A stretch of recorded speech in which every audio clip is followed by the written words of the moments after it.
Hello guys, यह मेरी पहली वीडियो है। इसलिए आप लोग इस पर पूरा कमेंट करिएगा, जिससे जहाँ भी मुझे गलती लगेगी आप लोग कमेंट जहाँ बताएंगे गलती होगी कमेंट में, तो उसको मैं सुधार करूँगा और आने वाले लेसन्स में आपके लिए एक बहुत ही अच्छी वीडियो लाने की कोशिश करूँगा। इसकी कई सीरीज आने वाली हैं। बेसिकली हम इसमें सिंपल तरीके से सिंपल नॉलेज के लिए पढ़ेंगे। तो आज का हमारा टॉपिक है टेंस। आज हम टेंस के बारे में जानेंगे। टेंस का मतलब बेसिकली होता है काल या समय। टेंस का मतलब समय होता है। टेंस के बारे में आप लोग जानते ही होंगे। इसका मतलब समय होता है। इसके तीन भाग होते हैं। पहला भाग है प्रेजेंट टेंस, दूसरा पास्ट टेंस और तीसरा फ्यूचर टेंस। और इन सब में प्रेजेंट टेंस का, पास्ट टेंस का और फ्यूचर टेंस का सबका चार चार भाग होता है। तो आज हम प्रेजेंट टेंस पढ़ेंगे, अगली वीडियो में पास्ट टेंस और उसके अगले वाले में फ्यूचर टेंस पढ़ेंगे। तो चलिए शुरू करते हैं। आज प्रेजेंट टेंस पढ़ते हैं। तो पहला है प्रेजेंट टेंस में प्रेजेंट इंडिफिनिट। इंडिफिनिट का मतलब होता है बेसिकली अनिश्चित। इसका अर्थ होता है अनिश्चित। इंडिफिनिट का मतलब, इसका एक फार्मूला है जिसपे इसके सारे सेंटेंस फ्रेम होते हैं। इसको आप लोग विशेष रूप से याद रखिएगा, क्योंकि यहाँ से क्वेश्चन अगर बनेंगे वो यहीं से बनेंगे, इसी फार्मूले से। इसको विशेष रूप से ध्यान रखेंगे आप, तो आपको बहुत आसानी होगी सेंटेंस फॉर्म करने के लिए। इसमें अगर एग्जाम्पल हम लें, जैसे कि नेहा सोती है। इसके सेंटेंस, हिंदी जो सेंटेंस होता है उसमें लास्ट में अक्सर ता है ती है देखने को मिलते हैं। लेकिन ये कोई ज़रूरी नहीं है कि ता है ती है ही आएंगे, क्योंकि इससे इंडेफिनिट का सेंस मिलता है। इसीलिए तो नेहा सोती है। इस यहाँ पे सब्जेक्ट क्या है? जी, यहाँ पे सब्जेक्ट है नेहा। और क्रिया क्या है? क्रिया है सोना। इसीलिए फार्मूले के अनुसार पहले सब्जेक्ट रखेंगे। सब्जेक्ट हो गया नेहा, उसके बाद क्रिया हो गई स्लीप, सोना मतलब।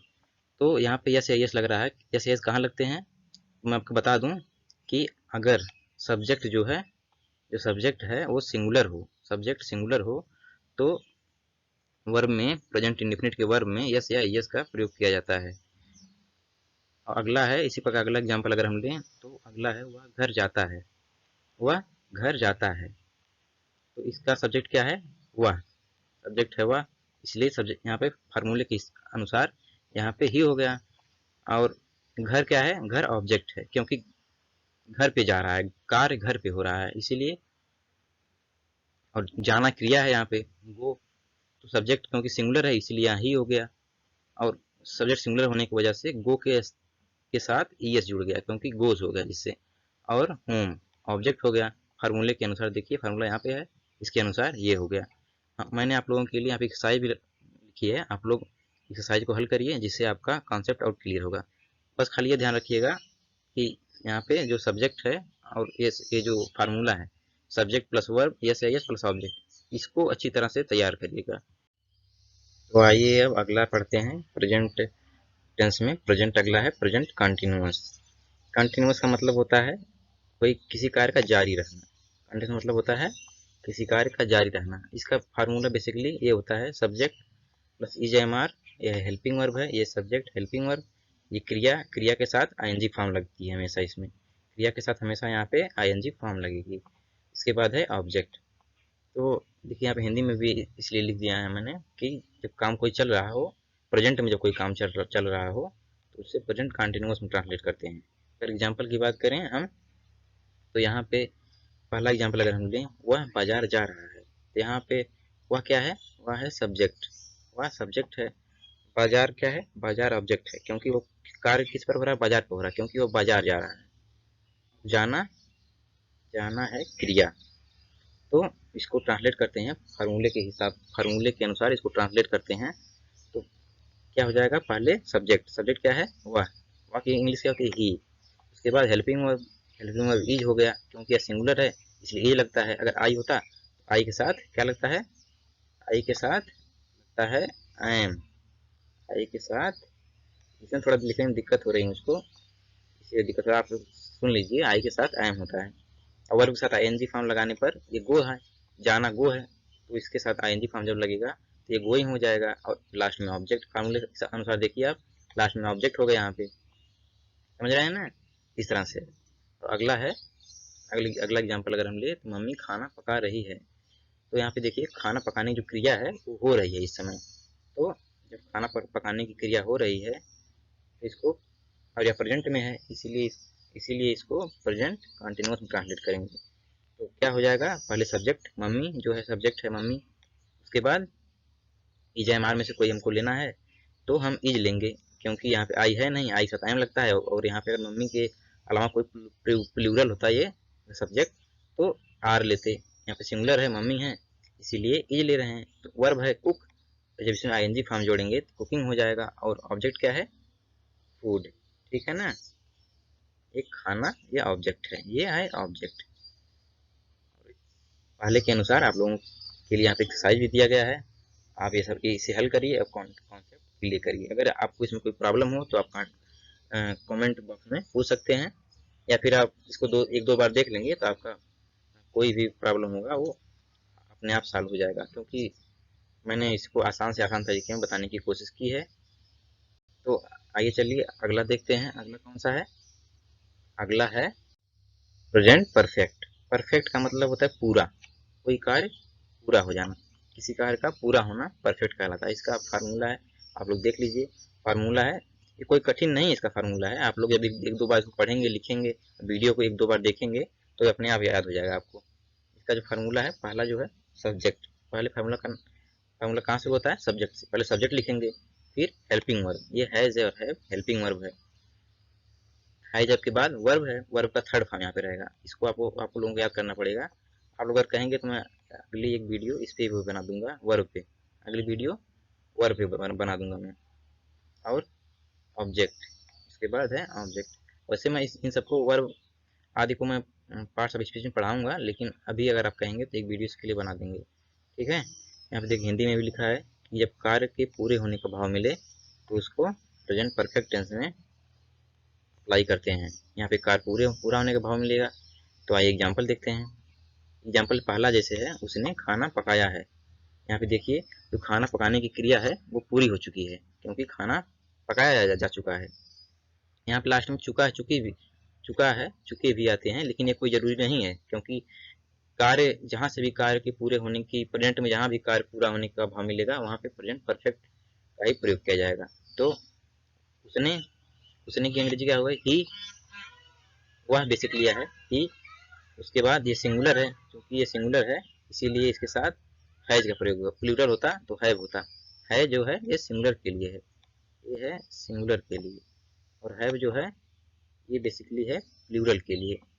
सब्जेक्ट सिंगुलर है चूंकि यहाँ पे वह, इसीलिए हैज हो गया। कुक्ड से वर्ब का थर्ड फॉर्म कुक है। यहाँ पे देखिए वर्ब है, वर्ब का थर्ड फॉर्म कुक, वर्ब है, कुक्ड इसका थर्ड फॉर्म। और फूड, फूड क्या है, ऑब्जेक्ट, फूड क्या है, ऑब्जेक्ट है। अगला एग्जाम्पल अगर हम लें तो उन्होंने अपना काम किया है। बेसिकली इसका मतलब है कि उसने अपना काम कर लिया है, मतलब काम पूरा हो चुका है। आप अगर समझें, इसको ध्यान से समझें, एक दो बार अगर रिवीजन करें तो आप पाएंगे कि इसका कहने का मतलब है कि उसने अपना कार्य पूरा कर लिया है।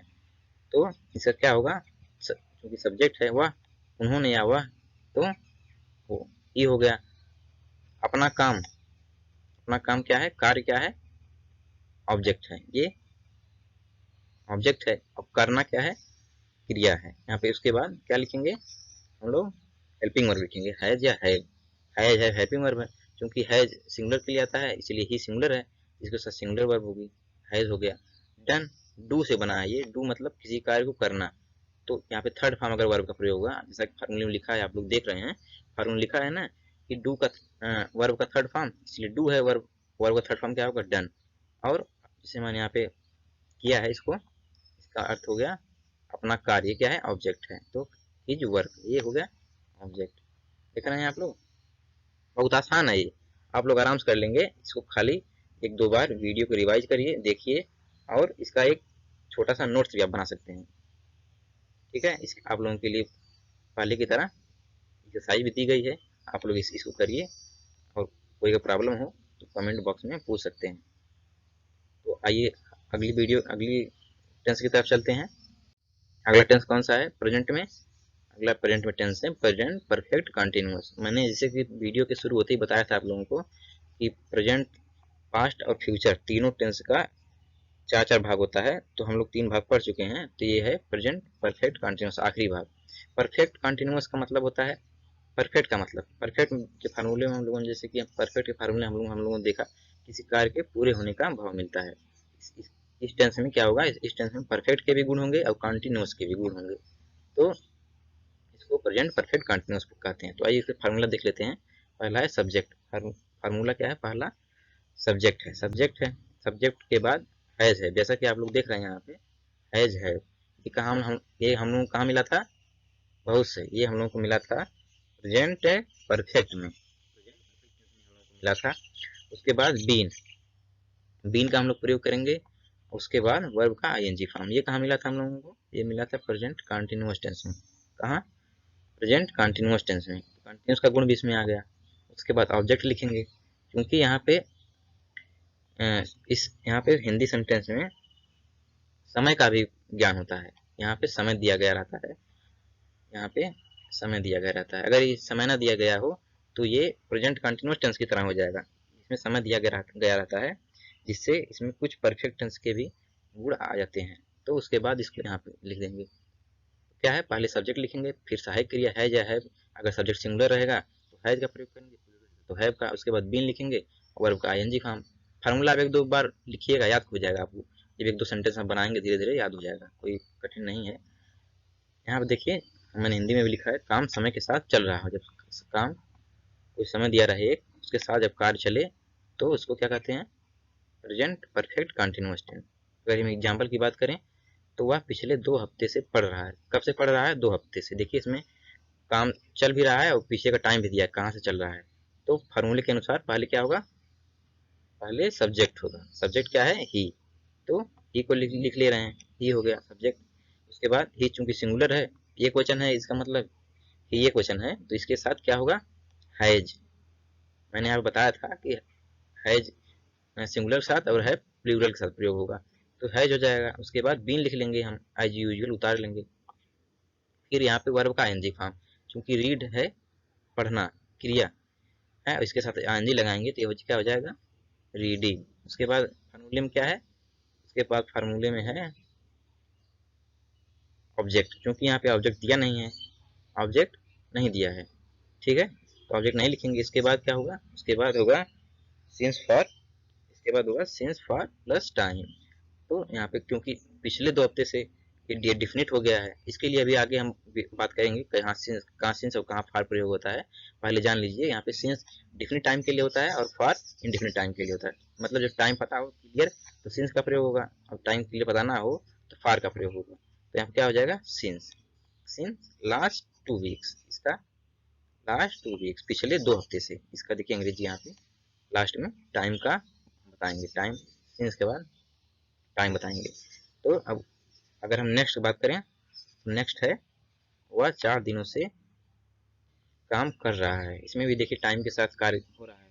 इसमें क्या होगा, ये सब्जेक्ट है, as singular helping verb, been working, work के साथ आईएनजी लगा है, देख रहे हैं आप लोग, और साथ आईएनजी लगा है। इसके बाद फॉर, क्योंकि यहाँ पे 4 दिन क्लियर नहीं है 4 दिन कहाँ से हैं, ठीक है ना, इसलिए यहाँ पे फॉर का प्रयोग किया गया है। देख रहे हैं आप लोग, फॉर 4 डेज। कितना आसान है, आप लोग एक दो बार जब इसको पढ़ेंगे तो ये अपने आप कॉन्सेप्ट आप लोगों का क्लियर हो जाएगा, ठीक है ना। और कमेंट आप लोग करते रहिएगा। आइए इसके लिए एक्सरसाइज भी हम लोग देख सकते हैं, इसके लिए अधिक एक्सरसाइज मैंने दी है, इसलिए यहाँ पे नहीं आ पा रहा था, इसलिए आगे वाले स्लाइड में। यहाँ पे देखिए एक्सरसाइज की बात है, यहाँ पे प्रेजेंट परफेक्ट कंटिन्यूअस के लिए एक्सरसाइज मैंने दी है, आप लोग इसको हल करिए। कोई भी आपको प्रॉब्लम हो तो आप लोग कमेंट में पूछ सकते हैं और मेहनत करिए, ठीक है। मैंने जैसा कि आप लोगों से कहा था कि मैं सिंस फॉर के लिए भी यहाँ पे किया हूँ, इसीलिए आगे देखते हैं सिंस फॉर के लिए। ये जो आप लोगों की साइज है, इसको आप वीडियो पे पॉज करके फिर से कर लीजिएगा, पॉज करके सॉल्व कर लीजिएगा। आप कोई प्रॉब्लम मत पूछिएगा। यूज ऑफ सिंस फॉर का प्रयोग कहाँ होता है, सिंस का प्रयोग बेसिकली जब समय निश्चित हो, जब समय निश्चित होने पर इसका प्रयोग हम करते हैं, ठीक है। जैसे सिंस लास्ट 2 ईयर, पिछले 2 सालों से, क्योंकि यहाँ पे लास्ट 2 ईयर लिखा है। अगर लास्ट यही नहीं होता, लास्ट नहीं होता, लास्ट मतलब पिछला, कोई 2 साल नहीं, पिछला 2 साल, समझ रहे हैं आप लोग ने, लास्ट लगा है, ये लास्ट ही इसको डिफिनेट कर दे रहा है, इसलिए यहाँ पे सिंस का प्रयोग हो रहा है। और क्या है सिंस, जैसे पिछले 2 साल से 2 बजे से 2 बज कब बज रहा है, ये भी क्लियर है। 2 कब बजा है, ये क्लियर है, ठीक है। पिछले 2 हफ्तों से ये भी क्लियर है, क्योंकि पिछला 2 हफ्ता ये क्लियर, ये आप लोग जानते ही हैं पिछला 2 हफ्ता कब से बीता है। आप लोग भी अपने तरह से देख सकते हैं इसको, पिछला 2 हफ्ता कब आप लोगों का बीता है। उसके बाद 4 जनवरी से ये भी क्लियर है, कितने तारीख से, 4 जनवरी से, ठीक है। और फॉर का प्रयोग कहाँ होता है, फॉर का प्रयोग होता है जहाँ पे समय अनिश्चित हो, जैसे 2 हफ्तों से, 2 सप्ताह से। यहाँ पे क्लियर नहीं है कौन से 2 सप्ताह, किसी भी 2 सप्ताह से, ठीक है। और 4 दिनों से, ये 4 दिन भी क्लियर नहीं है, कौन सा 4 दिन पता नहीं है, इसीलिए यहाँ पे फॉर का प्रयोग करेंगे। तो वीडियो को लाइक कर दीजिएगा, और मन करेगा तो चैनल को सब्सक्राइब भी कर लीजिएगा, क्योंकि अभी इसकी ये पूरी सीरीज चलेगी। इसके बाद हम एग्जाम क्वेश्चन भी देखेंगे। ये मैं बेसिक नॉलेज के लिए बना रहा हूँ। मेन पर्पज हमारा होगा एग्जाम में, एसएससी या बैंक या फिर जो भी संस्थान एग्जाम कराते हैं इंग्लिश का, उसमें अच्छा परफॉर्म करना। तो मैंने सोचा कि पहले बेसिक से शुरू करते हैं, बेसिक आप लोगों को नॉलेज अच्छी रहेगी तो आगे के लेसन में आप लोगों को काम आएगा। तो चलिए अब समाप्त करते हैं। Good bye.